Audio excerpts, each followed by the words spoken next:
Hello and welcome back to another Gunpla review. Today we're taking a look at the high-grade Universal Sentry ZOCK from the original Mobile Suit Gundam. One of the aquatic suits of the One-Year War and definitely the biggest. This kit comes with a pretty hefty price tag, though given the size, it seems to be justified.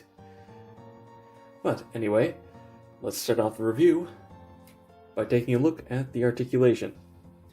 Alright, and yeah, this is a very, very big suit, so it's a little bit unwieldy. But starting off, we need to pull off this piece,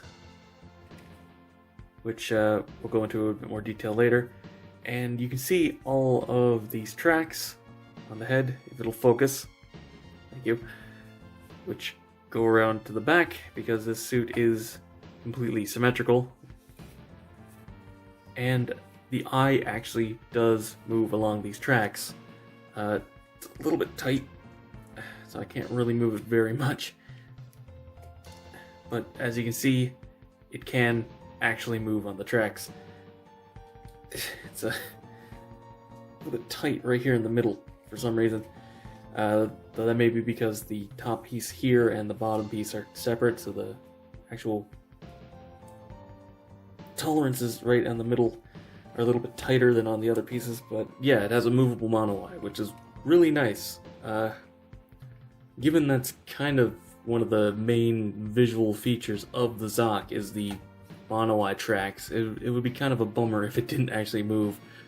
Now, moving on from that, the arms are on a very, very tight rotation, and I'm not over-exaggerating, this is actually a very tight joint.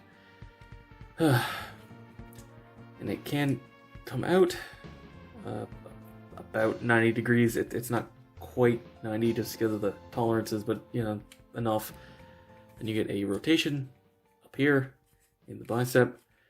You get a 90-degree bend at the elbow either way, which is nice. So 180 degrees of movement there. Like I said, it's a little bit unwieldy with how big this is. You do get actually a rotation for the hand, and then the fingers are fully articulated, which is very nice and lets you get some very expressive poses, despite how bulky this suit is. This little flap on the chest is on a slight hinge. It's not much. The waist is actually surprisingly well articulated. You get a very nice ball joint here with a pretty good rotation. The legs,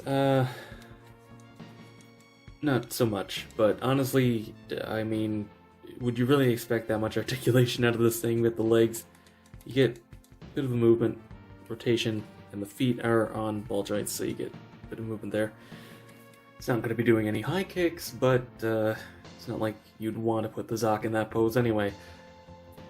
Now, there's not really any real accessories for the ZOCK. You get this action base adapter for its cruising mode, which is basically just it being stuck up like this instead of standing, and you just pop out one of these little panels in here, plug that in, and then it goes onto an action base. You do also get an action base hole here, so I mean, if you wanted it to be jumping, I suppose you could do that. Otherwise, the only thing I want to go over is that you do get two mono eyes because of how the runners are laid out, where because the suit is completely symmetrical, they only made 3 different molds and just duplicated everything. So the build is a little bit repetitive, but it does some interesting things like the clear visor, which was a bit of a pain to put in, but also you'll notice that the plastic for the eye is clear, and I did do a little bit of painting, though this is fully color correct. You don't have to paint anything. I painted the eye because the film over it is sort of a frosted black, and then translucent yellow. It's not very bright underneath it, so I just painted it in a flat yellow so that it actually would be noticeable. I also painted the inside of the track, but honestly you can't even tell, so that was kind of a waste of time, but I should still point it out. Now, because of how they did the runners, you do get a few leftover pieces. Another one of the little fill pieces for the underside of the waist. You get another one of these domes that go on the top of the head. You get another one of these pieces that is also for the top of the head. I'm sure you could do something with this for a kit bash. And you do get another action base adapter, though I kind of feel like it's a little less useful. Now, as for a quick size comparison, yeah, this is a big kit. This is a very, very big mobile suit. It dwarfs every other one-year war suit aside from the ZOCK. Initially, I thought the price was a little bit high, but seeing how much plastic this thing has, and honestly seeing how heavy it is, yeah, absolutely worth it. So, to wrap things up, if you want the ZOCK, it is 100% worth getting. The full color separation is a nice touch. I do kind of wish they just went with a solid yellow for the eye, just because it's not super noticeable, like I said, but yeah, you know the ZOCK is a big suit, but having it in person is a completely different thing.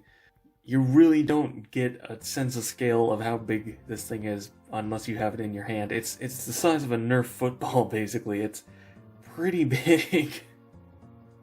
And despite the articulation being a little bit on the limited side, I mean, given the actual design of the suit, there's not really much they could do. So if you're interested in getting a ZOCK, they reprinted it recently, so you probably won't have too much trouble finding one. And as long as you're willing to shell out the cash, I can say it's definitely worth it. But anyway, that's been all for this review. Thank you very much for watching. Be sure to let me know what you think down in the comments below. If you enjoyed the video, be sure to give it a thumbs up, it helps a lot.